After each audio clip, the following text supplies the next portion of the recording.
welcome to another edition of the Sports Lounge, your post-holiday edition. I know your family celebrated the Canadian Thanksgiving as we did here. Dave, Charlie, and Marcus, memories maybe of this past weekend or past year's Canadian Thanksgiving? Any memories from either of those? No, from your Canadian Thanksgiving. It was good. It was good. Just played some bocce ball in the backyard. Had a roast. Kind of just kind of normal. Just leisure game of bocce ball. My Canadian relatives, we just kind of play leisurely. We don't like to play any of those competitive type games. So just nice game of bocce ball. Anyone's feelings. Exactly. And plus, the ice isn't frozen over yet, so you can't play hockey yet. Right. So, yeah. So just in the backyard, the grass there, beautiful, beautiful. Had a great Canadian Thanksgiving. It's tough to go do Black Tuesday shopping when you've got work the next day. It is true. It's tough, but it shows how dedicated you can be. It to definitely Canadian Black Thanksgiving. Tuesday, yes. Black Tuesday, yeah. And a long shopping season for them. Yeah, It all sets up till December 25th, and then Boxing Day the next day. Bring it all back. It's a tough time of year because you kind of hockey starting up. It's just like, what are your priorities? That's like here? a super weekend. I mean, for family. Canadians. Do you Hockey go to the starting, Winnipeg Jets game? Yeah, it's huge. A lot of issues. I think very Alan busy. Thicke and Alex Trebek's birthdays fall in there too, which I think Yeah. are also national holidays. Scheduling conflicts, Yes. too many. They should probably move Canadian Thanksgiving to some other day. They should. Like the last full week's Thursday in November. Just a Maybe. suggestion. Yeah, that'd be a good time. Really. Two teams that are going to play around that time are Thanksgiving, the Packers and the Lions, both undefeated. And that leads us to the NFL. What did you like from this past weekend? What did I like? Or dislike? I'll go with the Monday Night Football game. I thought the way those fans in Detroit sort of had something to be excited, like truly something to be excited about again. I thought it was a quality football game, and Detroit Lions I think are pretty good, and so that to me was probably the highlight. When's the last time were they 5-0 in 2007? No. I think they said it was the last time since like 1955 or something like that. So I would say that was a highlight from an otherwise not many headline type week in the NFL, in my opinion. But I will go with a like and a dislike that are one and the same. I will go with my Dolphins lost, but one step forward or backwards to take a whole bunch of steps forwards. They still have the worst record in the NFL, so they can hopefully get the first pick of the draft and get a quarterback for the future. I thought they had a bye. I'm just saying, they still lost on their bye week. No, did they? That's how awful they look. I'll dance around your question. 3 cool things from the weekend. 1, Lions fans at a game where they're not booing management and they're actually cheering for their team. 2, Vikings win despite McNabb's still inept play at quarterback. And 3, on a serious note, cool that the Raiders won and got a big win for them. They've proved that they're a legitimate team, at least in that division, for the end of the season with Al Davis passing. I thought, they played well. And for Michael Huff, kind of a draft bust, plays well. Darius Hayward-Bay, same boat, plays well. I thought that was cool that the Raiders won. And it is cool because it also so now you have, at the beginning of the season I was on record saying I think it's pretty clear who's good and who isn't. And as of right now, like 3 of the 4 best teams in the NFL are the Buffalo Bills, Detroit Lions, Oakland Raiders, Washington Redskins. It's just it's crazy year. Parody. Are you honoring the Raiders and Al Davis? That's actually what I'm doing. It kind of worked out nice that way. It only cost me $250 to get this nice tuxedo. Nice. I think I got a good deal. What they don't know is you're actually wearing shorts underneath the table. That's true. That is true. Maybe, Boxer shorts. They'll never know, though. Never know. Well, Stand up.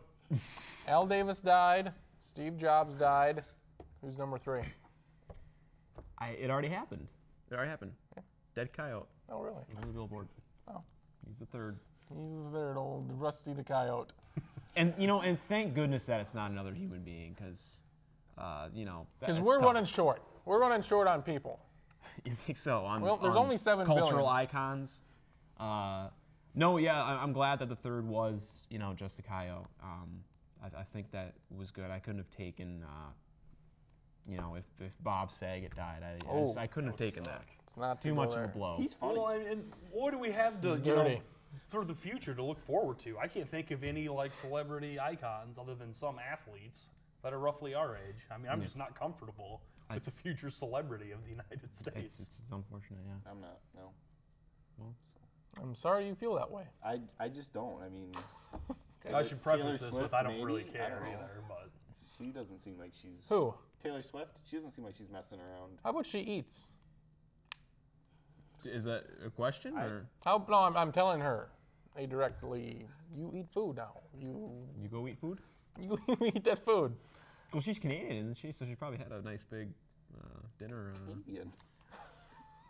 Oh, that's Alanis Morissette. Sorry. Ah. Yeah. Oh, goodness. My bad. Al Davis, what do we think of him dying? What his impact? Obviously huge on the NFL. Not really, a shock that he died. He looked pretty rough. They're bandaged up like a old man that's bandaged up. But the impact him in the AFL, him going through the ranks. What did I think of him dying? Yep. Well, obviously, Al Davis's impact is Profound. Profound impact. I believe he did have a role to play with the way the NFL looks now, which is, an unbelievably popular league. I think Al Davis did have a part to play in that in the 60s and 70s. Unreal to think that. Was a former coach and the whole bit. I don't know. I don't have many thoughts on Al Davis as a human being. He was always kind of a. Oh, you never met the guy. He really kind of became a cartoon character in those last few years with the decisions that he would always make with in the draft. Him when Lane Kiffin there, it just seemed like he became a bit of a curmudgeon. So those last few years were not, I would say, the prime Davis years for sure. yeah, I didn't realize he was a coach until Saturday after news had broke that he died, because it kept saying on the bottom, all the things that he'd done. And obviously I knew he'd been the owner for a really long time. I didn't realize he had done as much as he did, though. And kind of like it's been said, he was a polarizing figure. There were a lot of people that really liked him, a lot of people that really didn't. But like it's been said, he obviously has had a huge impact on the NFL. And we'll see how the Raiders do going forward. I actually didn't know that either. And when you think about, okay, he was a scout, he was an assistant, he was a head coach, he worked his way up. It's not like, the Braves back in the 80s, Ted Turner's going to manage the team for a game. Al Davis actually had some credibility. He knew what he was doing because he had been in the game so long. And if you think of one owner or one higher up who breathed the game, Al Davis breathed football. That was his deal. And Is that why he died? I think if you're a fan of the Raiders or if you've ever been a fan of the Raiders, I don't think you can ask for much more out of an owner. He clearly dedicated himself to the Raiders, the silver and black, and being as good an owner as he could be. Now, clearly, he did not have. They got to the Super Bowl in 2003, but Not much sense. Other than that, they weren't that good. Marcus Russell. They were kind of on the wrong end of that Tuck rule, and it kind of The Tuck rule came the other way. That was the year before.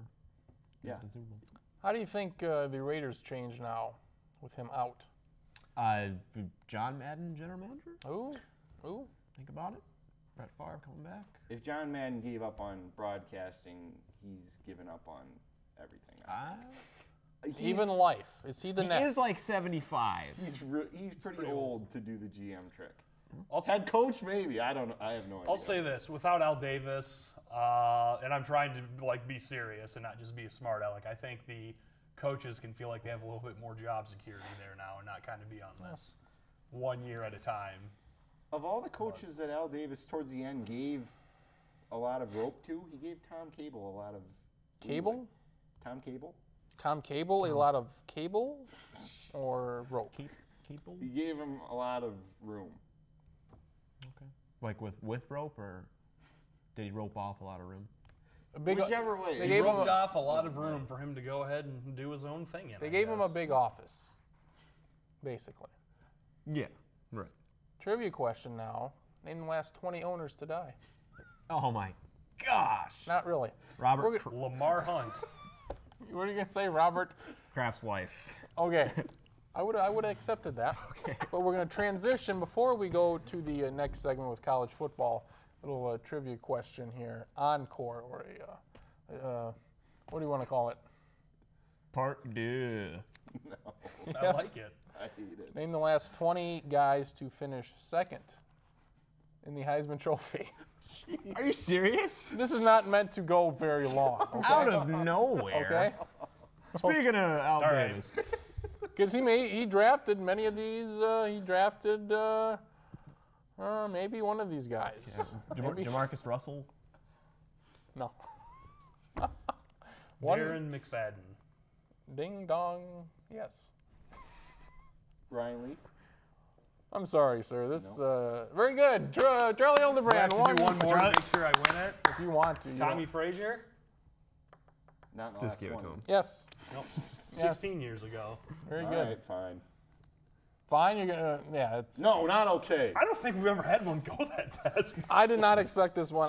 What a stupid. It took me topic. longer to write this. Don't Obviously. pick the winners. Don't remember the winners. Remember. Oh, who because finished he second. would name the last 20. It'd be hard for me to name. I don't know if I could do 20. I could probably go 7 or 8, though, I think. Oh yeah. Should have said All right. Toby Gary. I'll name a few others quick. Vince Young, maybe. Second. Well, I know McFadden did it twice. I'm blanking on his name now. Colt McCoy. Yep. I said Toby Gerhardt. You can Okay. have that one. Okay. Okay, I'll take that one. Rex Grossman. Yep. Josh Heupel, Sure. Nice. Aberdeen kid. representing South Dakota. Good. Now it's getting really tough, though. I don't know. Peter Warwick in No. 99. No. All right, list off some of the other ones. Andrew then. Luck last year. That's right. I couldn't remember who finished second last year. Vince Young. Adrian Peterson. Larry Fitzgerald. That's true. Peterson did it as a freshman. Brad Banks. Peyton Manning. Kajana Carter. Marshall Falk. Joe Hamilton. Georgia Tech Joe Hamilton. Wow. Michael All 5 Bishop. of them. Michael Bishop. Michael That's a name Bishop. I haven't heard in a long time. He had a cannon. Somebody named Troy Davis. Heath Schuler. Somebody named Casey Weldon. And Rocket Ishmael. Who was I don't know who Michael Casey Bishop again? Weldon Was he is. the I know Kansas Troy State Davis. quarterback? Yeah. Troy Davis was State. an I love Iowa him. State running back that ran for 2,000 yards for He a did. horrible Iowa State team. He did. Ever since Seneca History Wallace, Iowa Yeah. State. They Yeah, haven't been ever very since that good. run. Yep. Ever since Chiswick, they've won more than they did when he wasn't. That is also true. Yes. Speaking of Iowa State, we'll not mention them, but other college football teams coming up next here on the Sports Lounge.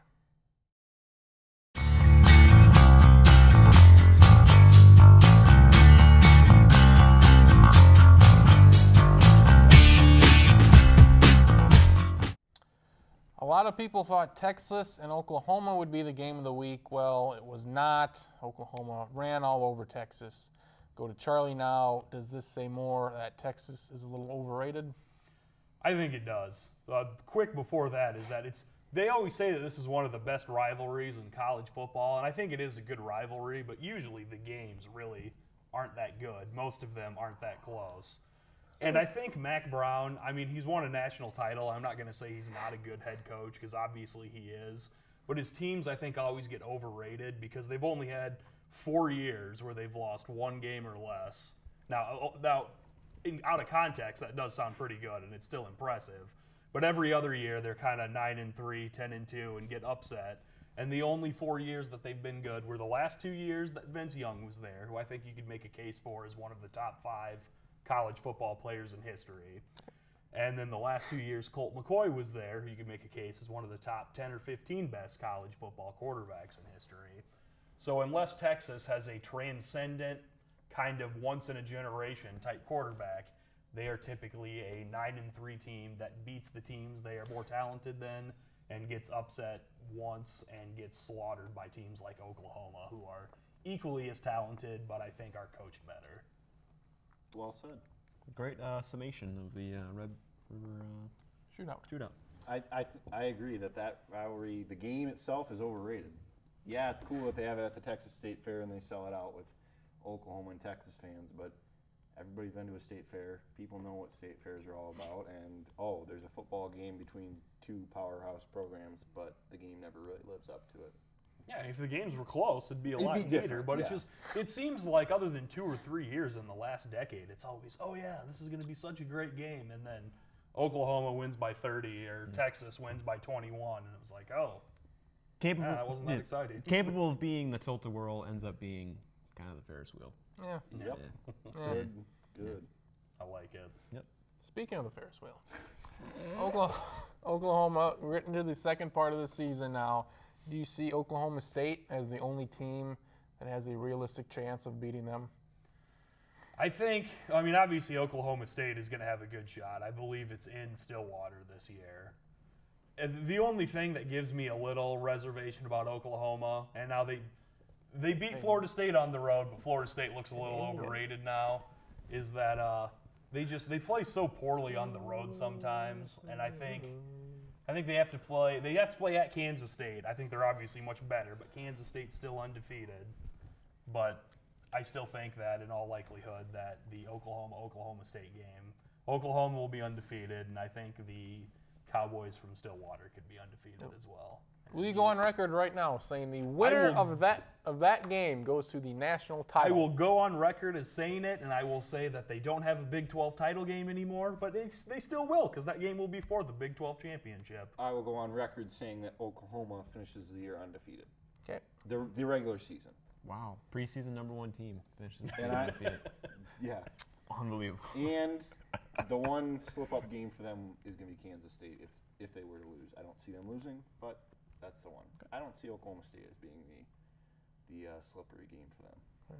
There are a lot of undefeated teams left, and you look at their schedules, there's maybe some teams have that one game where you look at Stanford and say, oh, Oregon, that's that game.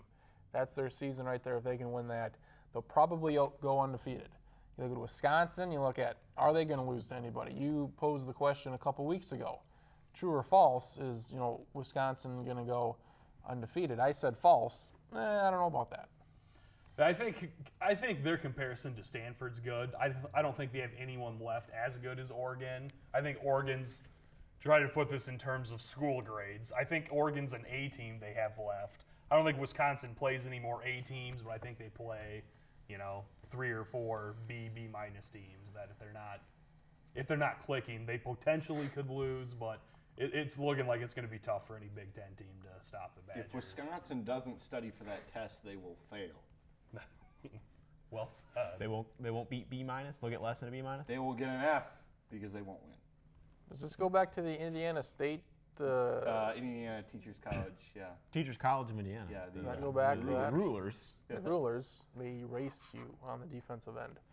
We talked about the undefeated teams. Usually we see no more than 3. Usually it's 1 or 2. Maybe a third team gets undefeated. How many right now do we think will finish the regular season with no losses? I hope there's like 4 or 5. I do. Let's have 3 or 4 undefeated teams at the end of the year. I want to see it happen. That's all I have to say. I'm going to say there will be 3. There will be 2 BCS teams and Boise State, and nobody else. I think we'll see 4. Ooh. Wow. I think there'll be the 3 and then Boise State. We'll have 4 national champions. I'll even tell you, 3 national they champions. will be then. Oklahoma, Awesome. the Alabama LSU winner, and Boise State. And I will say that Alabama will beat LSU. Clemson? Those sound good, and I'll I hate throw to in even bring Clemson. them. I hate to even bring Yep. it up. Yep. They don't have that difficult of a They schedule the don't, rest of the year. and that's why they, Well, they're They at still have to Maryland play this Georgia week. Tech. they feel like Georgia the Tech looks Auburn good. of At South Carolina. Feels like the Auburn of 04. 04, yeah. where they're just not gonna. They're just not gonna lose. BCS is gonna be. Yeah. You go Quietly. sit over there and. Yeah. Who Yeah, seems I- like the Auburn of 04? Clemson. Clemson does. Clemson. Being the odd man out. Odd man out. Okay. I mean, it's the truth of it. If whoever goes undefeated in the Big 12 or the SEC, they are going to get in over Clemson. I don't see any way. I mean, well, if Kansas State might not, but Oklahoma or Oklahoma State, and then obviously Alabama or LSU are going to get in over anybody else in the entire country if they're undefeated. Just as much as where you finish is where you start. And when you lose, you That's right. lose late, you lose early. Much better to lose early. It is. Does a one-loss SEC team get in a BCS title game over an undefeated ACC team? That seems feasible to me, doesn't it? Okay. I don't know. I'm not a computer. I think the system whiz. is set up almost like that'll be a likely scenario. If I were the BCS, I wouldn't want to be in that situation because how do you tell a 13-0 Clemson team, yeah, you're not going to make it. We're going to have one loss LSU in there or whatever. Well, they keep changing the BCS, and then they've been up, and they should have just stuck how it was at the beginning and said deal with it instead of tweaking it all the time because now they have to explain it. But the way it is now, the Harris poll's 1/3 and the coaches poll's 1/3. So if you're second and the coaches poll and the Harris poll, you're going to have to be pretty low in the computers to not make it in or to be second overall. So basically, the humans almost completely decided now anyway. So it would just depend, if the voters wanted to put the one-loss SEC team in there or not. They don't factor in the fathead.com poll? They used to. Someone got upset about it, and it kept Auburn out of the national title game. Those SEC fans hold a grudge. I'd like to see an FCS team work up the computer rankings and they slide into like 10th and they get a BCS spot even though they don't play in the same division. But they were in the computer rankings, so they should get a BCS I would spot. love to see it. Okay. LSU, we expect them to be one of the teams there in that title hunt, depending on if they can beat Alabama. I think, did we all see their punter this weekend do that little celebration? Saw it. I saw the highlight of it later. That's a bad call. Bogus call, yeah. That was garbage. Yeah, we do not like that. That's We're going to show the... we're showing it now. We're showing the tape right now. You can see him. Look, he barely even makes... Live. I mean, I'll put it this way. in real time. I Live, you don't agree see with it. the call because the rule is there, but I think the rule they shouldn't have in the first place. I think it's stupid. It's you watch it in real time, and it's just overdone. It doesn't really seem like... It just doesn't seem like there was any, grandstanding going on. The play was so, holy cow, I'm a punter, I'm scoring, Yeah. more than it was, hey, Florida. High stepping it into the end zone, not that at all. And you just know at some point in the season, whether it's a big game late in the season among undefeated teams or a BCS game, Yeah. someone's going to score as time expires and, one of the most amazing plays ever, and just kind of throw the ball up in the air, kind of like Jake Locker, in excitement, not in look at me. I know. And they're going to take it off the board, and then they're going to lose because of it. I know. And I think it's going to take something like that to change Absolutely. the Can we stop this, though? Can we stop this? We're dehumanizing all these student athletes all the time. And, we're always punishing athletes for, accepting a $20 bill so they can, have a meal because they don't have any money and things like that. Oh, you're out. You're ineligible. But meanwhile, coaches can do whatever they want, et cetera. For this show, yeah. And then, if something insignificant like a punter making a little hand gesture that's almost, indistinguishable, like what Kriens was that the shot good? Like what Kriens is just doing, it's just ridiculous. I really grinds my gears. Here's my problem with that call is that people complain when the refs get something wrong, like pass interference, because that is a judgment thing. Yeah. Well, you leave this up to discretion as well. Mm-hmm. It's up. One ref is not going to call it the same as the other guy. It's not black and white.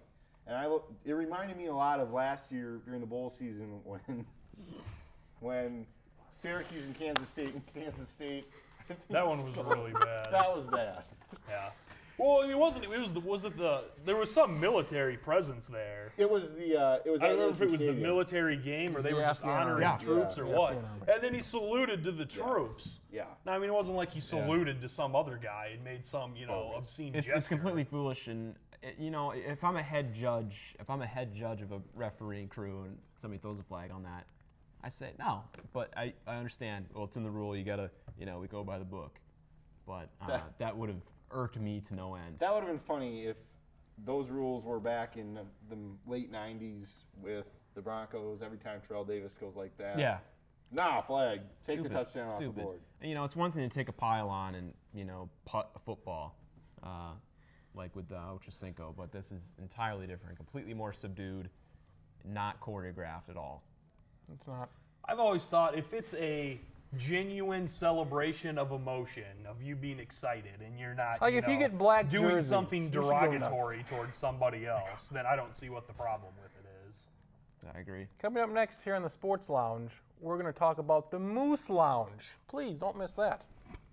No, it's actually the Moose Lodge. I'm sorry.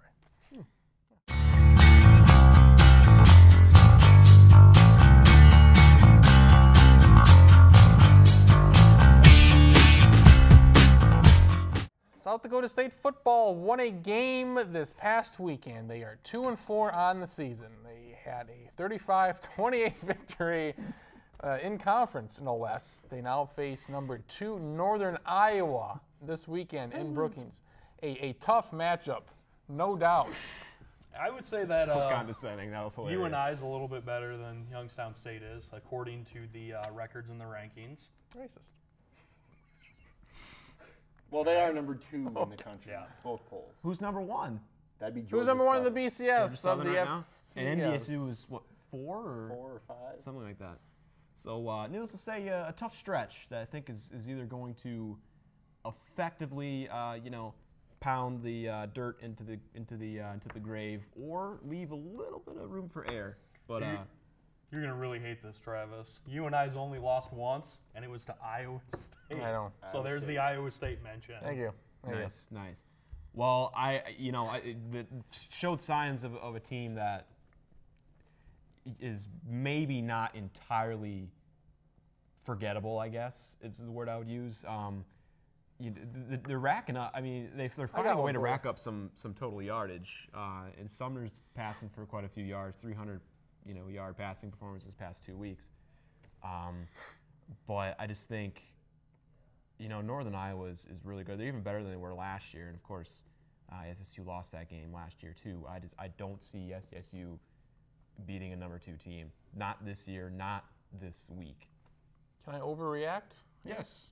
Maybe these Jackrabbits are the 2000 Minnesota Twins. 2000?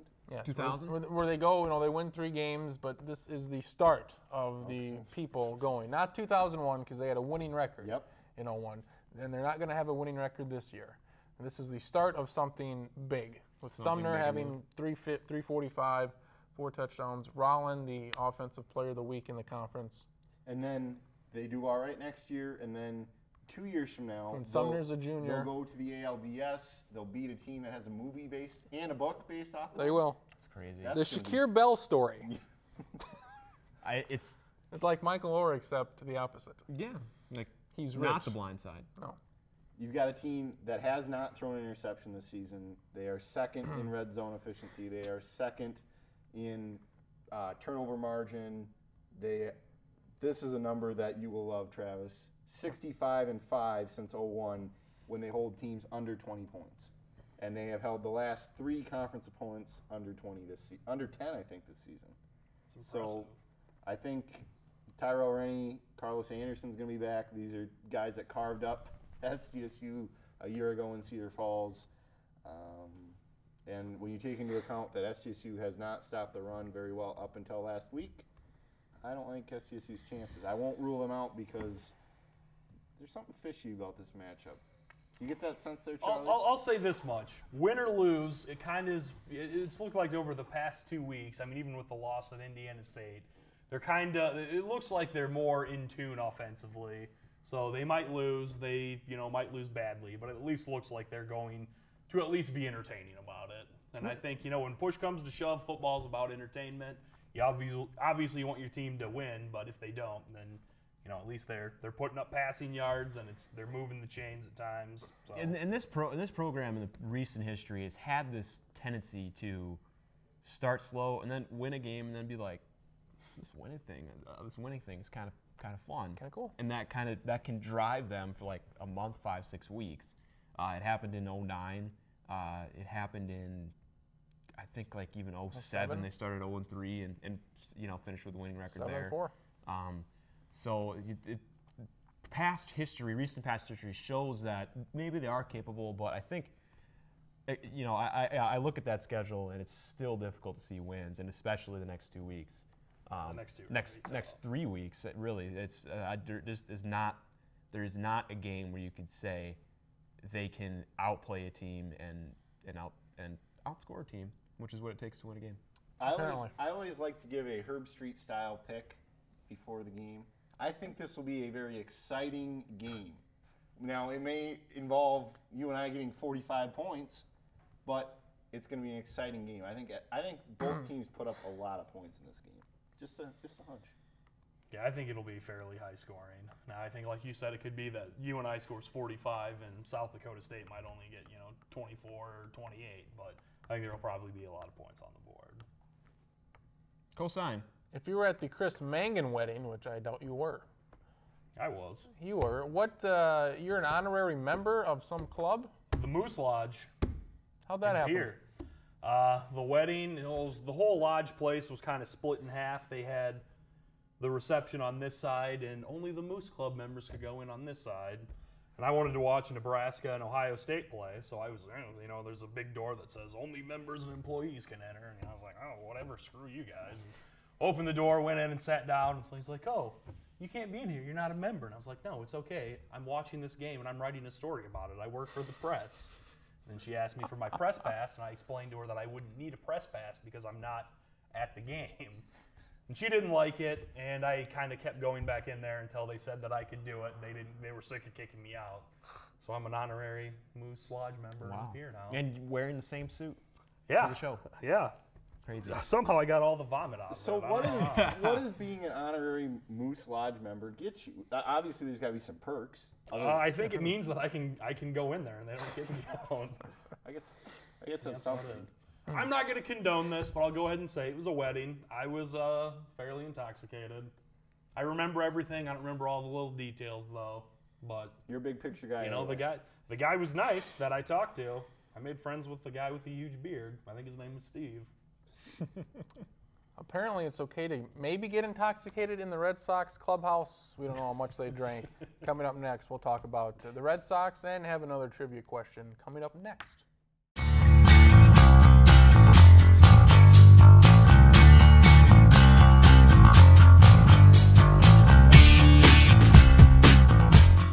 Back here in the Denim Lounge, we're gonna start off with a trivia question before we get into the debacle of the Boston Red Sox. This, again, pretty hard. This may be pretty quick. Not as difficult, I don't think, as the Heisman question, but still tough nonetheless. Denim, sir, we'll start with you. Name the last 20 men. These are all men, no women. All men to win the World Series MVP award.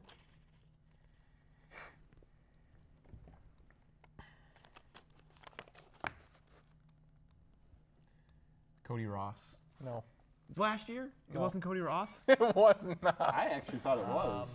But Luis Gonzalez. Luis Gonzalez. No. Okay, I thought maybe getting that game-winning RBI would do it. I guess not. To win this. 20 years ago, Jack Morris. Thank you very much. The final one on the list, That was Jack even faster. Morris. Yes. Anybody want a free-for-all here? Darren Erstad. No. I'm just naming players from teams I know have won it. Derek Jeter. Derek Jeter. Yep. Josh Beckett. Gary Sheffield for the Marlins. Yep. Nope. Who won it for the Diamondbacks when they won? Probably Kurt Kurt Schilling Schilling. or Kurt Schilling, Randy Johnson. Oh! Split. Look at you. Look at you. Together. I forgot they both pitched there then. Man. Scott Spezio, O2 right. Angels? Troy Gloss. Was Troy Gloss? Two Angels. One on the list. Chipper Jones? No. How does Albert Pujols sound? No. David Eckstein. Really? Oh, Really? Wow. The pest. So count on some nondescript utility guy probably winning this MVP award this year.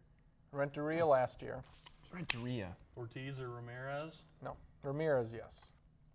On the Man, White. On the in White. 04? Yeah. My pick for World Series MVP right now is Ricky Weeks. Not that he's nondescript, but Ricky Weeks Like the Brewers. I for still World like the Brewers Series too. MVP. Renteria, Matsui won it 2 years ago. That's right. Cole Hamels won it. Mike Lowell. Pat Borders in 92. Patrick even know Blue who that Jays. is. That's great. Gary Carter then probably in Joe 93. Carter. Joe Carter, sorry. Paul Molitor. Paul Molitor even. Do Unbelievable. they wait till these series are over to pick who the MVP is? Brilliant. The guy who hits a walk-off home run or a walk-off hit doesn't get the The World MVP? Series, yeah, that's good. Kirk Gibson should have won it in 88. And he They did. should have. No, he didn't. Well, I don't think he should have. He had the Only best his did. bat. World Series. Hershiser? He bat 1,000. He had a home run every time he went up to bat. What else do they want from him? No doubt. Tom Glavine, John Wetland, Scott Brocious, Mariano Rivera, Levon Hernandez. Oh, 97 Marlins.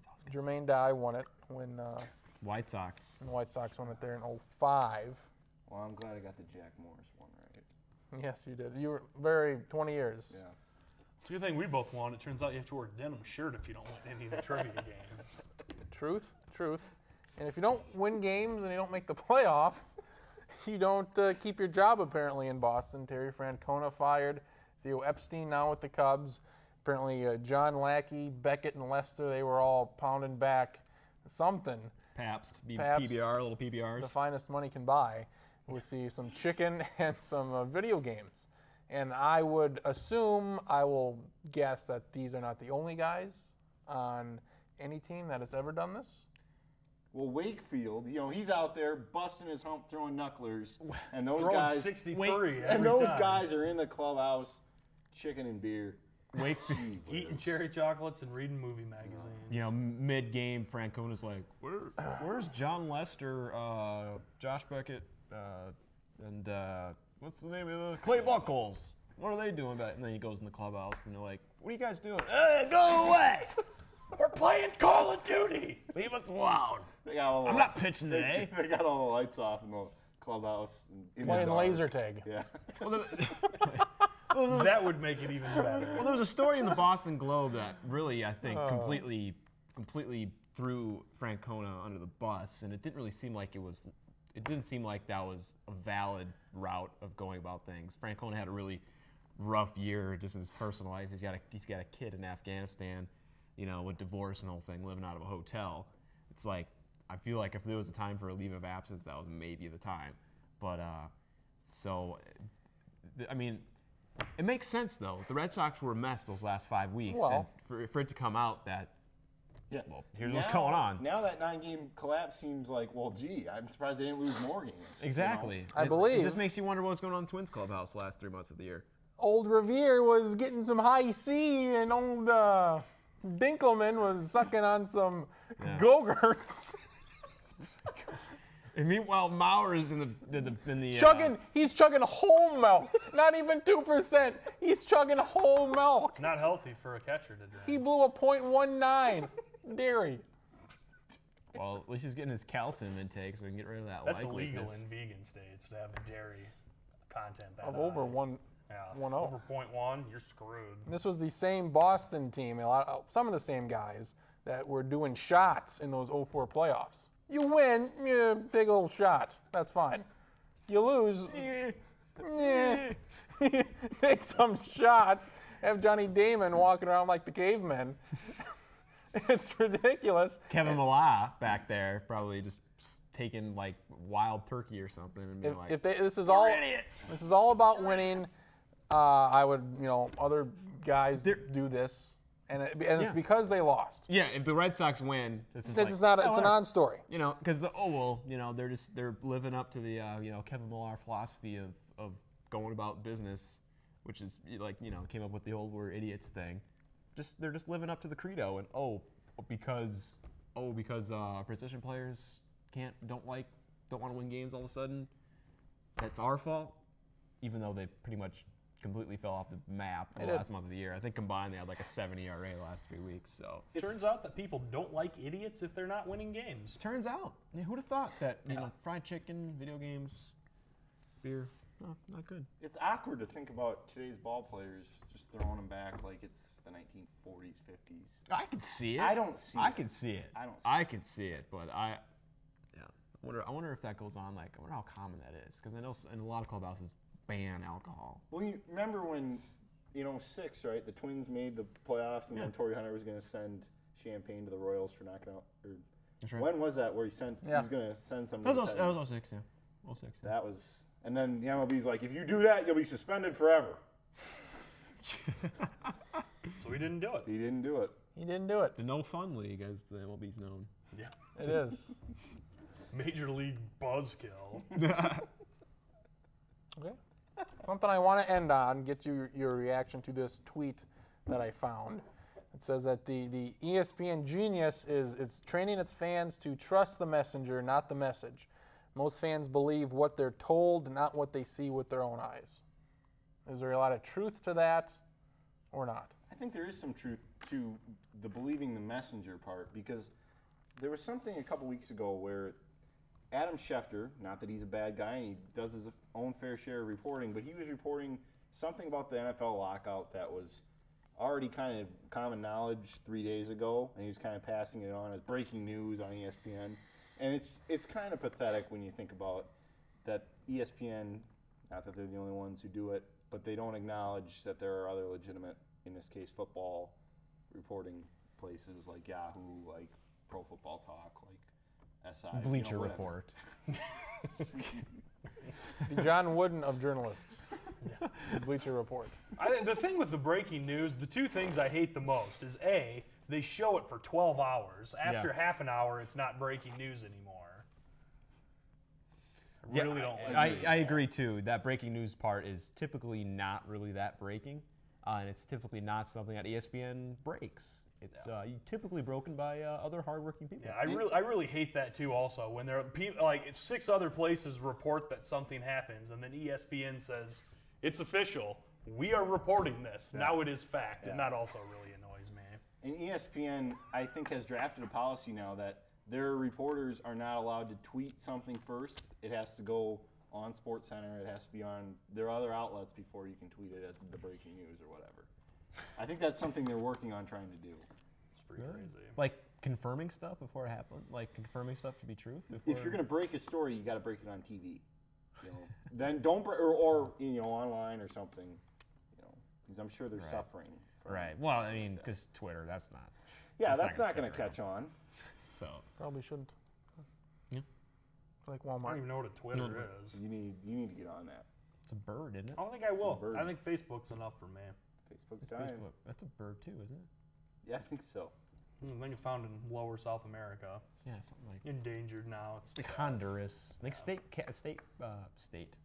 national bird in Honduras. Yep. Facebook. Do we play the Honduras national anthem on the way out, or what do we play? I don't know. I was thinking Sly Stallone's Family Affair because of the Boston Red Sox thing. Or you can come up with something chicken-related. Or something chicken-related. What would be what? Well, just something that doesn't, disparage Obama would be good. And, don't come up with your own song, Hank Williams Jr. Okay. And then, don't bash Fox News. So you're saying don't do what Hank Williams did. That's exactly what I'm saying. Gotcha. We end with ABC's Monday Night Football theme. Thank you for watching this week's edition of the Denim Lounge.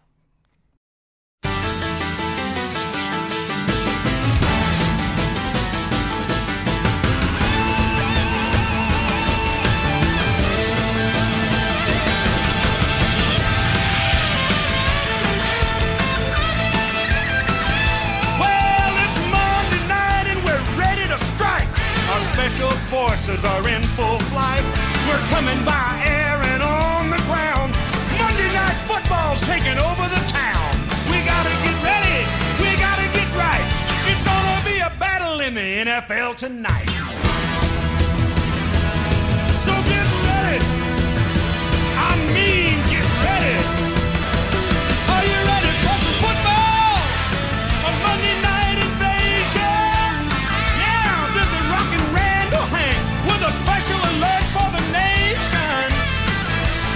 Here come the hits, the bangs, the blocks, and the spikes. Cause all my rowdy friends drop in on Monday night time. Let it fly, boys.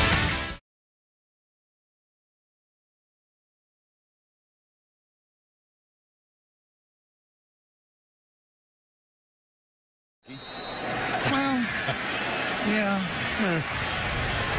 I was asked to. I understand. That's my best chance right there. My best shot. An explanation is demanded. Oh man, here we go. Got it wide open. Nobody Brad Wing. He's got a blocker in front. Rainey is back. No good. Touchdown. LSU.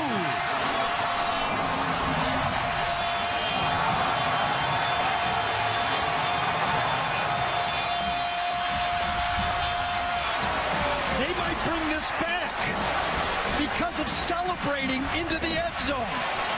Wow. They could bring it back. Yeah. In Australia, you're allowed to do this, but in college football, this year you're not. Watch him start to celebrate right there. That's going to cost them the touchdown and a 15-yard penalty. Brand new During rule. the play, unsportsmanlike conduct, 38 of the kicking team taunting.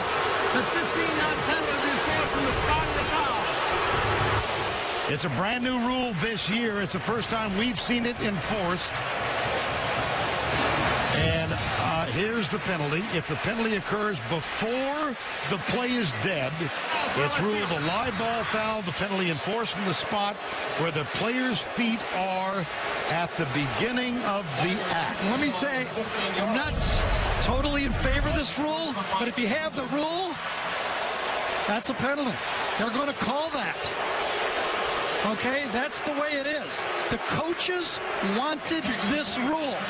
Now, officials told me, Bern, it's the first time I've seen it in college football this year on any game. Right.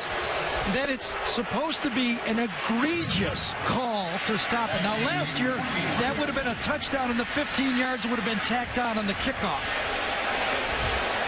Well, we spent a lot of time before the season talking with officials about the interpretation